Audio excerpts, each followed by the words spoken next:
Okay, how about this one? You want to read that one first? Ready? Ready. You go right ahead. What does it say? I love you so. Go. I love you. How much? Good job. So much. How much is so? Way much. The stories that raise us. My name is Marianne Richmond, and I'm a children's picture book author and illustrator.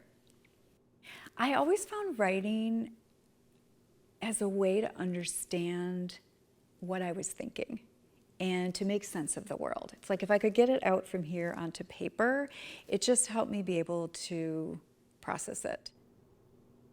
As long as I can remember, I've loved writing for how comforting it can be and how purposeful it can be and really how powerful it can be. You know, they can inspire, they can comfort, they can spark the imagination. So I just love that. Let's play ball since. And so a lot of times when I'm waiting for that inspiration or looking for inspiration, I'm really just listening for themes. And I tend to start with just a stream of consciousness and just try to get thoughts down, and then I'll start structuring it, you know, and dividing it into 32 pages, and I write in rhyme. I love you. So I would say How it much? feels like putting together a big So much. jigsaw puzzle is the best analogy I can come up with.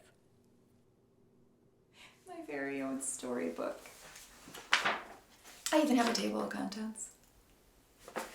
An exciting day. That was the first story. The second story is rocks. And my hamster is another one. So here I write all about geodes and... Oh my gosh. I was not terribly connected to my own mom. She just was I would say, emotionally unavailable person. And so I really relied on books to fill in that nurturing for me.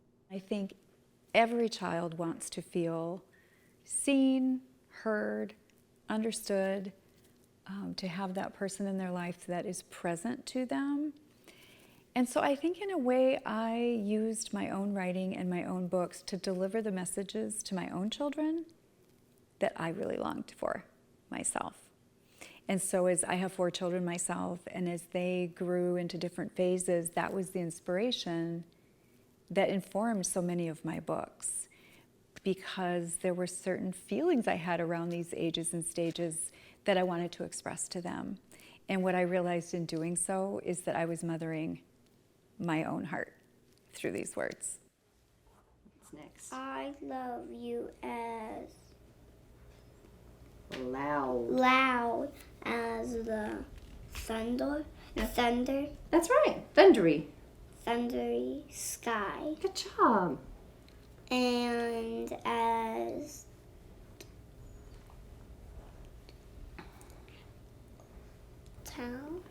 Tall. tall as the What are these? mountains. There you go. I love you. Our stories are different and our feelings are a lot the same. And I think in that I realized that if I'm feeling something in motherhood, for example, I bet there's a lot of people feeling the same thing as me. The key to being able to translate emotion through writing, especially for little people, is to simplify. That is the craft, is taking a big idea or a big emotion and getting it down into phrasing and words that say a lot with little. When you're nice.